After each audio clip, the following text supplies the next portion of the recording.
Welcome back to Shorty SuperCoach, and today we'll be having a look at the Melbourne Football Club as part of the Shorty Shortlist for previewing 2016 SuperCoach and what a few of these clubs have to offer. We won't be discussing your Max Gorns, Bernie Vinces, Tom McDonald's, the top scorers of the Ds of last season. This is more a look at some players that are probably going to add a bit of value to your side, perhaps going to break out next year. So it's not your typical preview because it is still very early days. We'll focus in on that as the season comes closer, those real definite positions and those absolute premium guys, because I'm not telling you anything you don't know at this point. Everyone knows that those guys are going to be right up there, like, you know, your Pendleburys and those guns. Nobody needs to hear that. And, we're just going to look at a few different players that should be on your radar and are worth thinking about. So I think a man who's been in the spotlight a little bit this last week or so, not for a great reason, is Christian Petracca. Obviously, he broke his toe playing basketball and he's going to miss the next month. So that's disappointing on his behalf, and he's copped a bit of flack from it, but I think players got to, you got to have a life, I suppose, and it's unfortunate for sure. So he won't be able to run for a month. And initially I was like, oh gee, that makes it a bit iffy to look to pick him, but then rethinking about it, I mean, if he is right for round one and the toe's not going to set him back anything too badly, he's an absolute lock. He's a forward centre you can get him at, and he's just ready to go. Of course, he missed last season with the ACL. That's a bit concerning. We're not going to see as good a footy this year as maybe if we did see him last year without the ACL. That second year back is always difficult, or the first year back from the injury, I should say.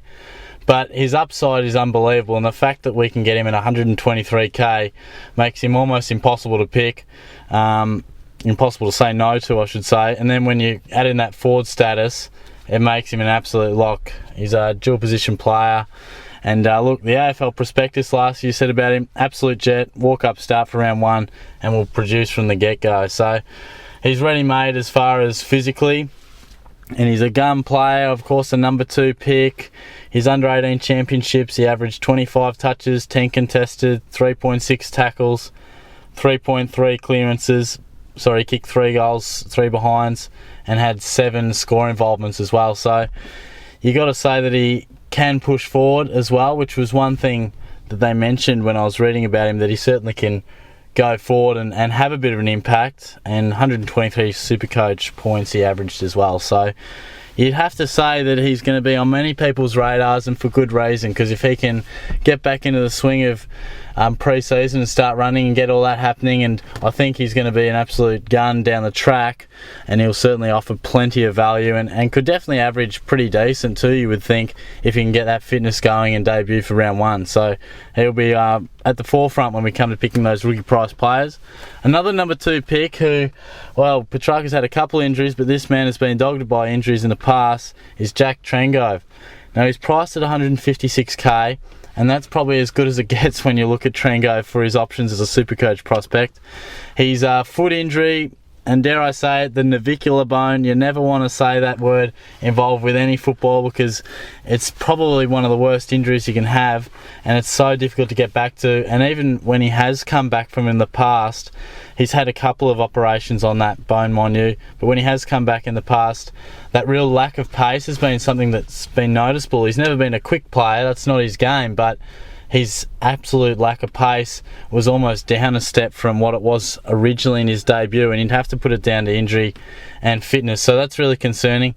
He's only played 2 games in 2 years, so he averaged 72 odd in 2014, but that was only from a couple of games, the first 2 rounds, and of course he missed all of last season. So it's been a really tough trip for Trengove after a pretty promising second season where he averaged 87.7 from the 19 games, and then in 2012 was the co-captain with Jack Grimes, and he had that for a couple of years, and pretty much you'd have to say since being appointed captain it's been all downhill for him, unfortunately, because his average went down, the pressure of the Melbourne Football Club had a horror period, and then the injuries set in for him. He nearly went to Richmond at one point, but I think the injuries stopped him from doing that as well.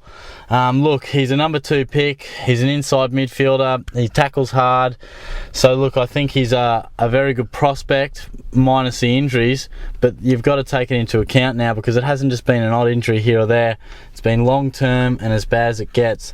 The 156k makes you know, you got to think about it. You got to look at him and go, gee whiz, if he can have an okay pre-season, it's going to be a slow one, of course. It'll be a slow grind, and he'll be managed, I'm sure, because Melbourne will take a long-term look for him, even though he's, you know, been in the system for a little bit. But 156k, I must say, he's not at the top of my watch list for sure, because there's plenty of options through the midfield for, say, 30k cheaper. But if he does line up round one, has a few good NAB challenge games, he's the sort of player that he will be at a pretty generous price, and his job security will be better than most. So, but of course you got to weigh into the fact that his potential for injuries is going to be worse than most. So, tough one to pick on Trengove. Personally, I hope he can get back and play over 100 games, because he deserves to and seems like a really good bloke, and he's had no luck so far, so hopefully it turns around for him. And a favourite of mine we'll look at next is another Jack Viney. An absolute gun in my opinion, and he's only going to get better from here on out. Is he a SuperCoach prospect? Probably not for your classic. He averaged 92.1, but if you take out the 14, he scored in round 9, where he started as a sub after missing, I think it was 5 or 6 games. He averaged 97.3, so it's not quite elite numbers, but it's very impressive for a guy who's so young in such a poor team. I think down the track he'll be a guy we definitely look at. He could probably polish up a little bit on his foot skills and disposal, but he has no trouble finding the ball. 22 touches he averaged last year, 23. 12.6 contested, 6.9 tackles, and 5.7 clearances. So I guess you could probably argue you could win a little bit more footy on the outside for sure, but that's the easy part. If you can win on the inside, you can always work on that outside game. He's played 49 games, 22 years old at the start of next season, so he's coming into that prime. He'll be high on my watch list as far as SuperCoach draft, that's for sure. And I must say, I think if he can get it all going this year, he does have the potential to average over 105. I really do think so. Just the way he goes about it, he can polish up a little bit on the foot skills is probably the main knock on him. And if he can win a little bit more footy, then look, I think he could be one player who has some serious upside. It'd take a pretty brave man to pick, you know, a young midfielder in a poor side who's priced awkwardly. But I think his upside could probably raise anywhere from 10 to 15 points per game from that 92 I'm talking about. So, you know, that's always a juicy prospect. That's about all it is for the Ds. There's not too many as you go through. There's a few guys that you sort of look at, go, oh, maybe, but they don't offer a great deal. I mean, Nate Jones had a down year, but you'd be, like Viney, you'd be a game man to pick him. Bernie Vince, career best year arguably. And you probably can't pay that price tag, even though he was pretty impressive. And Dom Tyson, I look at him and go, gee, he could be a guy who could really explode, high pick, classy player. Jesse Hogan's another one who, you know, I know he's a key forward and hasn't been around that long, but he could be the exception to the rule who could explode. You know, so there are a few guys that are worth a little shout out, but you probably wouldn't be looking into them too quickly. And I found a few of those guys on the D's list. I will give a couple more shout outs. Clayton Oliver, number 4 pick, Morris medalist, bit of a bolter in the draft he came from nowhere, but he's ready made to play footy. 187 centimetres, 86 kilos, a real inside player, but can win plenty of the ball as well. I think he'd be right in the frame of things when round 1 selections come around.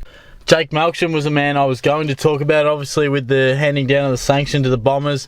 He, of course, is one of the guys at other clubs who will miss the entire 2016 season. I mean, I certainly wasn't going to endorse him, but I just had heard a few people on forums and things mention him about a half-back role, etc. and that, but certainly wasn't going to be endorsing him at all, because he's never really reached any great heights after being drafted very high, at least in SuperCoach world. So that's about all for the Demons. Did I miss anyone? If you think I missed any Ds, definitely tell me who it is and give me a bit of feedback as well on your thoughts on the videos and how they're coming along.